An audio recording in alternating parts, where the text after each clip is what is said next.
अस्सलाम वालेकुम नाज़रीन, मैं हूं आपका मेज़बान खालिद जमील और आप देख रहे हैं प्रोग्राम मुकदमा अवाम का। और आज हम अवामी अहमियत का मामला जो सुप्रीम कोर्ट में गुज़श्ता रोज़ तमाम दिन समाअत जारी रही और रात 11:15 बजे के करीब फैसला सुनाया गया।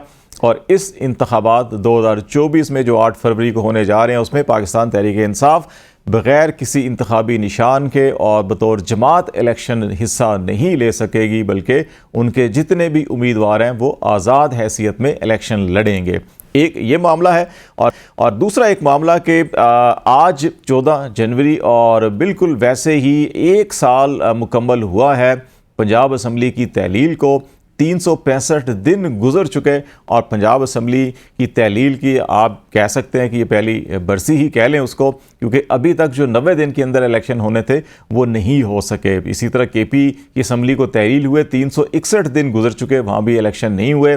और कौमी असम्बली और जो सूबों की असम्बलियाँ तहलील हुई थी उनको भी 157 दिन गुजर चुके हैं और वहाँ भी अभी इलेक्शन नहीं हुए। और आईन पाकिस्तान का तकाजा था कि 90 दिन के अंदर इलेक्शन होने चाहिए थे। तो ये मामलात जो हैं हमारे आज के मौज़ूआत होंगे। और इसके साथ साथ अभी भी इस्लामाबाद में मुसलसल ये कोशिशें की जा रही हैं, ये सरतोड़ कोशिशें बल्कि की जा रही हैं कि किसी तरह से इंतखाबात को मुलतवी किया जा सके। सेनेट में एक करारदाद मंजूर हुई, उसके बाद दूसरी और दूसरी के बाद तीसरी करारदाद पेश कर दी गई कि इलेक्शन को मुलतवी किया जाए। जबकि एक करारदाद ऐसी भी है सेनेट में, सेनेटर मुश्ताक जो जमात इस्लामी से तल्लुक़ रखते हैं, जिनकी करारदाद में कहा गया है कि नहीं, इलेक्शन 8 फरवरी को ही होने चाहिए, इसके ऊपर राय शुमारी की जाए। ये मामलात होंगे जिन पर हम बातचीत करेंगे। बैरिस्टर आमिर हसन साहब हमें ज्वाइन कर रहे हैं, पाकिस्तान पीपल्स पार्टी से ताल्लुक़ है आपका। और इसके साथ साथ हमारे इस्लामाबाद स्टूडियो में तशरीफ़ रखते हैं खालिद यूसुफ चौधरी साहब, पाकिस्तान तहरीक इंसाफ से और उनकी लीगल टीम से ताल्लुक़ है इनका। बहुत शुक्रिया आप दोनों मेहमानों का। चौधरी साहब, आपसे मैं स्टार्ट कर लेता हूँ कि जो मामला आपकी कंपेन, आपकी मूवमेंट, आपकी तमाम वो जो सर्वे के मकबूलियत की अरूज पर है जमात, वो सब के सब धड़ाम से जो है वो ज़मीन पे आ गिरे हैं इस फैसले के बाद। और अब आप बिल्कुल वैसे ही पहले एक इंतखाबी निशान होना था, अब आप जो है कि वो किसी ने बड़ा दिलचस्प तबसरा किया है कि बल्ला तो ले लिया गया, लेकिन ऐसे लगता है कि जहेज़ का पूरा सामान जो है वो तहरीक इंसाफ को दे दिया गया। ऐसे ऐसे उनके पास इंतखाबी निशान आए हैं। तो किस तरह से एक फ़ैसले को भी देखते हैं और दूसरा से आप इलेक्शन अब कैसे मैनेज कर पाएंगे कि आपके वोटर जो है कि वो मुख्तलिफ निशानात को सोचें, समझें, याद रखें और फिर वोट दें? देखें, जहाँ तक बुनियादी बात है कि हमारी जो पॉपुलैरिटी थी, जो मकबूलियत थी, वो इस फैसले से धड़ाम से गिरी नहीं है। मेरे ख्याल से ये पहले से भी ज़्यादा बढ़ गई है। अब पहले जिसको नहीं भी मालूम था, अब उसको भी ये मालूम हो चुका है कि सारा खौफ जो है वो बल्ले से था, बल्ले से और तहरीक इंसाफ से था। और इसलिए तहरीक इंसाफ से बल्ला छीन लिया गया। और बाद ये नज़र में ये पाकिस्तान तहरीक इंसाफ को कलअदम करार देने के मुतरादफ़ है कि एक पार्टी को आप इलेक्शन की दौड़ से ही बाहर कर देते हैं। तो एक तो बैन करने के मुतरादफ़ है। और सुप्रीम कोर्ट का जो फैसला आया, बुनियादी तौर पे मैं इसमें समझता हूँ कि आइन और कानून के बगैर फैसला दिया गया। जब इलेक्शन शेड्यूल का अनाउंस हो चुका है, इलेक्शन हमने इंट्रा पार्टी इलेक्शन भी करवा दिए गए, जो जो रिक्वायरमेंट दी गई वो भी करवाई गई। पेशावर हाई कोर्ट ने भी हमारे मौक़िफ़ को दुरुस्त करार दे दिया। और उसके बाद एंड टाइम पे जब जो इंतखाबी निशानात अता किए जाने थे, उस वक्त जाके हमारे बल्ले का निशान छीन लिया गया और पूरा दिन पंजाब के अंदर क्रैकडाउन किया गया और हमारे उम्मीदवारान को गिरफ्तार किया गया। अब इससे एक चीज़ तो पूरी कौम के सामने बिल्कुल वाज़ेह हो चुकी है कि जो हमारा मंशूर है और जो हमारा मैनिफेस्टो है, जो हमारा मौक़िफ़ है, जो हमारा ऐलान है, वो बिल्कुल दुरुस्त और बजा है। और जो इस मुल्क के ऊपर जो काबिज़ एक माफिया है, एक क़ुव्वतें हैं जो नहीं चाहती कि पाकिस्तान की आवाम को उनके हकूक़ मिलें, पाकिस्तान की आवाम एक हकीकी आज़ादी से एक अपने फ़ैसले खुद कर सके, तो वो उन तमाम क़ुव्वतों को, चाहे वो सियासी हों चाहे वो गैर सियासी हों, ये अब एक आम आदमी को भी मालूम हो चुका है कि पाकिस्तान तहरीक इंसाफ का जो मौक़िफ़ है, जो बयानिया है और जो मंशूर है, वो पाकिस्तान की आवाम के ऐन मुताबिक है और पाकिस्तान की आवाम को उसके हक लेने से रोका गया है। और जहाँ तक अब इन्होंने वोटर्स को कंफ्यूज करने के लिए मुख्तलिफ इंतखाबी निशान अलाट कर दिए, ऐसे अजीब है कि वो समझ नहीं आ रही कि ये इंतखाबी निशान क्या है। पहले तो जो आज़ाद उम्मीदवारों को जो इंतखाबी निशान अता किए जाते थे वो एक आम फेम से और आम इस्तेमाल के इंतखाबी निशान होते थे, लेकिन अब इन्होंने पूरी एक टेक्निक के साथ ऐसे इंतखाबी निशान अलॉट किए हैं कि जो आम आदमी की फ़हम व फरासत से बाहर हैं। लेकिन एक चीज़ ये याद है, और बहुत जगह ऐसे इंतखाबी निशान अलॉट किए गए जो कि उम्मीदवार के लिए एक एम्बैरसमेंट का बायस बनते हैं। लेकिन ये शायद इस चीज़ को ये भूल गए हैं कि जो आवाम जो इन चोर और लुटेरों को अगर बर्दाश्त कर रही है तो वो शायद इस चीज़ों पे भी इतना वो एम्बैरसमेंट महसूस ना करें। अब इंतखाबी निशान की जहाँ तक आवाम को ज़हन नशीन कराने की बात है तो इस वक्त उम्मीदवार जो है वो इंतखाबी निशान नहीं बता रहा है। इस वक्त जो वोटर है वो खुद एक दूसरे को बता रहा है कि हमारे उम्मीदवार का ये इंतखाबी निशान है। पहले ये होता था कि उम्मीदवार आता था, वो बताता था कि मेरा ये इंतखाबी निशान है और इस पे वोट डाला जाए।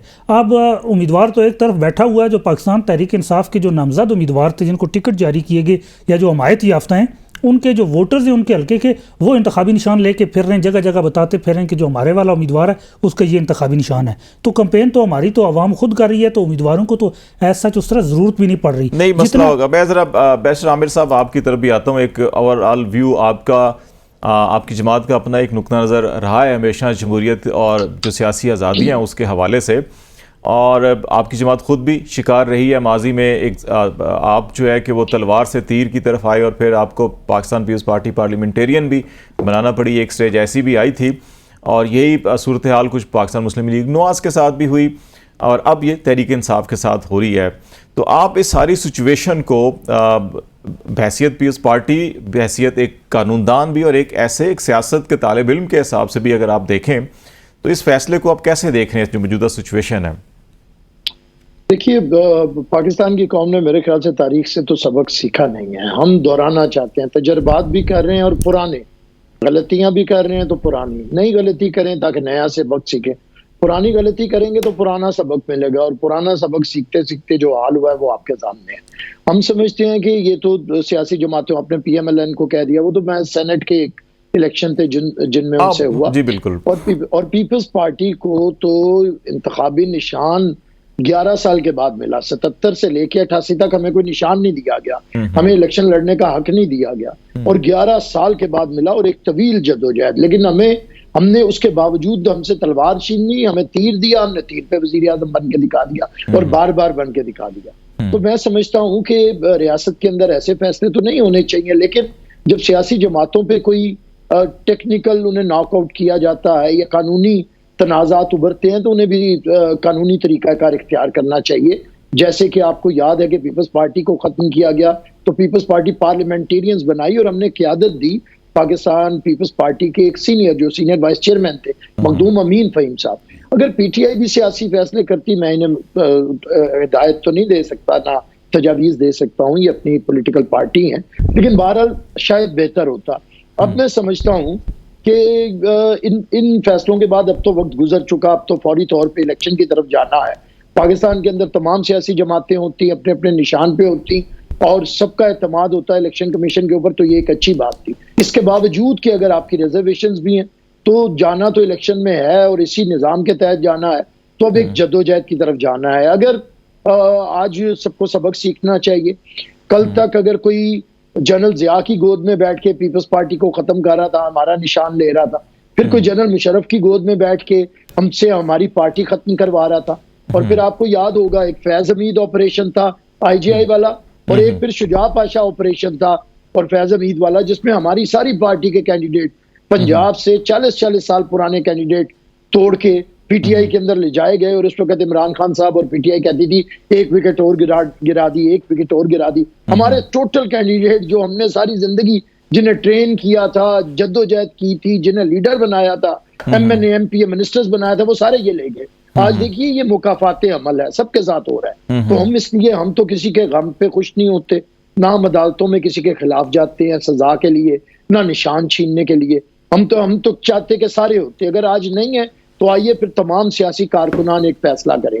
अगर कोई ऐसा लाडला प्लस हमीद गुल ब्रांड दोबारा से मार्केट में नए प्रिंटों के साथ फेंका जा रहा है, तो अगर किसी से कोई निशान तो बल्ला नहीं मौजूद है, तो क्या शेर का शिकार किससे करना है? तीर से करना है ना। तो आइए तीर के साथ चलें, हम पाकिस्तान के अंदर सियासत को मजबूत करें। वो तमाम सियासी लॉट जिसे हमने तरबियत दी थी, जाने दे के, कोड़े खा के, जद्दोजहद करके, अगर उन्हें कभी कोई हमीद गुल चुराता है या कभी कोई शुजा पाशा या फैज हमीद चुराते हैं, आज इससे इज़हार बरात करें और आइए उस शेर का शिकार करें जो बाहर नहीं निकल रहा, जो छुप के बैठा हुआ है, जो 2.5 महीने से रुपोश है, मीनारे पाकिस्तान में एक सर्कस दिखाई गई जहां पे सर्कस के शेर को लाया गया, उसके बाद से वो शेर मैदान में नहीं है, वो भागा हुआ है, पिंजरे में बंद है। आइए उसका शिकार करें 8 फरवरी को। तीर का निशान एक ऐसा निशान है, मैं समझता हूं, जो अवाम का निशान है, एक जद्दोजहद का इस्तियारा है। तो मैं उन पॉलिटिकल वर्कर्स को कहता हूं कि अपने आप को जाया ना करें इस वक्त। महज अगर आपने अपना पॉलिटिकल फोर्स दिखानी है, तो अगर एक शख्स जो आज लाडला प्लस बन के दोबारा एस्टेब्लिशमेंट के गोद में बैठना चाह रहा है, आइए उसे खत्म करें, अपनी ताकत को ना बांटे। अगर आपने अपनी ताकत को तकसीम कर दिया, जिस तरह मेरे दोस्त कह रहे थे कि समझ नहीं आ रही, किसी को चिमटा मिल रहा है, किसी को जूता मिल रहा है, किसी को शटल मिल रही है, किसी को केक मिल रहा है, तो इस तरह आपकी ताकत, ढोल, बैंगन, चिमटा, जूते, केतली, चारपाई, गधा, गाड़ी, बड़े मैंने कहा ना जैसे पूरा का पूरा लगता है जहेज दे दिया गया हो इनको। मैं यही कह रहा हूँ, शेर का शिकार खालिद साहब तीर से ही होगा। अच्छा चले, हाफिज एहसान खोकर साहब ने भी ज्वाइन किया हमें, इसे मजबूत करें, सियासी तौर पे करें, अभी कर इस पे जरा ये मजीद इस पे जरा बात। हम हाफिज एहसान खोकर साहब ने भी ज्वाइन किया हमें, बहुत शुक्रिया खोकर साहब आपका भी। सुप्रीम कोर्ट के वकील हैं, कानूनदान हैं। बुनियादी सवाल जो है कि मैंने खालिद चौधरी साहब से भी पीटीआई को रिप्रेजेंट कर रहे हैं, आमिर हसन साहब पीपल्स पार्टी को, ये था कि पाकिस्तान माजी हम देखें सियासत का, तो उसमें पीपल्स पार्टी के साथ भी ऐसा हुआ कि उनसे इंतखाबी निशान लिया गया, उनका तलवार से तीर पे वो आए, उनकी पीपल्स पार्टी को तोड़ा गया, तो पेट्रियाट भी बनी उनकी। मुस्लिम लीग नून के साथ भी सेनेट के इलेक्शन के अंदर हुआ, ऐसे ही उनके सेनेटर्स को आज़ाद कर दिया गया था, टिकट ले लिए गए थे। अब पीटीआई के साथ भी ऐसा हो गया। तो ये जो एक साइकिल मुसलसल चल रहा है, सियासी जमातों को तोड़ फोड़ करना है, एंड इलेक्शन प्रोसेस शुरू हो चुका, जब इलेक्शन में तमाम पार्टियाँ जा चुकी हैं और उस वक़्त पर आके ये सारा अमल करना, तो इससे हम क्या जमहूरियत की खिदमत कर रहे हैं, हम क्या आइन की बालादस्ती की, पार्लिमानी निज़ाम की खिदमत कर रहे हैं, या हम जमहूरियत को कमज़ोर कर रहे हैं? बिस्मिल्लाहिर्रहमानिर्रहीम। खालिद भाई, आपका बहुत शुक्रिया कि आपने मौका दिया। जमहूरियत और कॉन्स्टिट्यूशन सुप्रीमेसी जो है, और उसके बाद तीसरा जो आपने पॉलिटिकल पार्टीज़ का जिक्र किया है, ये किसी भी डेमोक्रेसी के लिए बड़ा इम्पॉर्टेंट होती हैं, और ये सारे ही उस गाड़ी के पहिए हैं कि जिससे आप किसी भी डेमोक्रेसी को आगे लेके जाते हैं। और अगर उसके अंदर किसी भी एक जगह प्रॉब्लम आती है तो डेफिनेटली उसका डेंट जो है वो दूसरी जगह पे पड़ता है, और जिस स्पेस से आगे जाना चाहिए उस स्पेस से आगे नहीं जाया जाता। लेकिन जिसकी तरफ आपने कॉन्टेक्स्ट की तरफ इशारा किया वो ये है कि हमारी पॉलिटिकल पार्टीज़ ने भी माजी से कुछ सीखा नहीं है, और हर दफ़ा अगर ये एफ़र्ट से की जाती है या इस तरह की कोई सिचुएशन आती है तो उस सिचुएशंस को फिर उसी वक्त तो हालात के मुताबिक उसी तरह ये अपने आप को अडॉप्ट करते हैं, और उसी पॉलिटिकल ओपोनेंट्स के अंदर जो है वो चले जाते हैं, और जब जाते हैं उस लेवल के अंदर और अगली दफ़ा फिर उसका विक्टिम खुद ही बन जाते हैं। अगर इस सारे कॉन्टेक्स्ट के अंदर आप पीछे से अब तक देख लें तो हर इलेक्शन से पहले जो है पाकिस्तान के अंदर कोई ना कोई एक नई चीज़ आती है। अगर 2002 का इलेक्शन देखें तो उसके अंदर जो था वो एक मुस्लिम लीग कायदे आज़म आई, फिर उसके बाद 2008 से पहले जनरल मुशर्रफ ने जब रिज़ाइन किया तो फिर आपने देखा कि उस वक्त जो टिल्ट था वो पीपल्स पार्टी की तरफ था। फिर 2013 के अंदर आप देखें कि उस वक्त जो है नवाज शरीफ वाला एक आ गया, उनकी तरफ आ गया, और फिर जब 2018 का इलेक्शन आया तो उस वक्त PTI जो है उनकी तरफ एक टिल्ट आया, और बहुत सारी चीज़ें जो आजकल हो रही हैं वो सारी की सारी अगर आप इनको रिमाइंड करके देखें तो आपको पिछले 20-22 साल से नज़र आती हैं। ये जो इलेक्टेबल ये यूज़ होते रहे हमेशा, यही एक ऐसा इशू है ना जी कि जिसके अंदर ये, और आज भी आप ये देख लें कि 2024 के अंदर भी किसी भी पॉलिटिकल पार्टी जो है वो ना अपने क्लियर मैनिफेस्टो के साथ आ रही है, ना ये बता रही है कि हमारी पास्ट की परफॉर्मेंस क्या है, या हमारे कौन से ऐसे काम हैं कि जिनसे हम प्राइड लेते हैं, और आगे कौन से काम है जो इस मुल्क की बेहतरी के लिए, गवर्नेंस के अंदर, जस्टिस के लिए, लोगों को इंसाफ देने के लिए, लोगों की हालत ज़ार को बेहतर करने के लिए, महंगाई के लिए, उसके बाद जो हमारे बच्चे जो स्कूल से बाहर हैं उनके लिए, स्टैंडिंग, मतलब इस मुल्क के अंदर इतने इश्यूज़ हैं कि आप गिनते जाएँ तो शायद इश्यूज़ जो हैं वो बढ़ते जाएंगे, लेकिन इस मुल्क के इश्यूज़ जो कम नहीं होंगे। और उसकी बुनियादी रिस्पॉन्सिबिलिटी हमारे इन्हीं पार्लियामेंटेरियंस की है जिन्हें अल्लाह मौका देता है, इक़्तिदार में आते हैं, और इनका काम है फिर लोगों की खिदमत करना।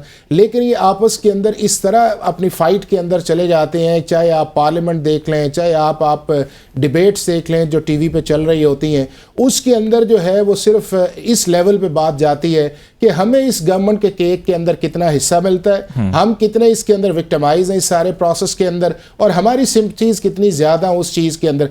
अगर आप इनकी एनालिसिस भी करें, इन सारी स्टडीज़ का अगर आप 20, 22, 24 साल से देखें तो हर पार्टी जो है वो अपनी ही उस स्ट्रैटेजी के अंदर या अपने उस एक्शंस का ही विक्टिम बनती है जिसके ऊपर वो कभी किसी स्टेज के ऊपर प्राइड लेती है। और यही वो नतीजा है कि जिससे अंदर ये है कि सिस्टम वीक है, इलेक्टेबल्स आपके तगड़े आ गए हैं और अब सारा जोर जो है वो इस पे चला गया है। उसके ऊपर चल रहा है। एक और बड़ा सवाल ये पैदा होता है खोखर साहब, हमें जरा ब्रेक भी लेनी है, ब्रेक के बाद जब आएंगे तो आप तीनों से मैं चाहूँगा कि इसके ऊपर ज़रूर कमेंट करें कि क्या ये सियासी जमातों की महज ज़ाती या आपस की चपकलिश है, इख्तलाफात हैं, या जो है कोई तीसरा फैक्टर भी है जो नॉन डेमोक्रेटिक नॉर्म्स को हमेशा प्रमोट करता है और उससे फ़ायदा उठाना चाहता है और उसके भी कुछ सियासी मकासद हैं और इनको आपस में लड़ाकर वो इस सारे सिस्टम को कंट्रोल पीछे से बैठ के कर रहा होता है। क्या उनका बड़ा फैक्टर है या इनमें ज़्यादा जिम्मेदारी सियासी जमातों की है? इसके ऊपर भी हम बात करेंगे। ब्रेक के बाद नाज़रीन हमारे साथ रहेगा।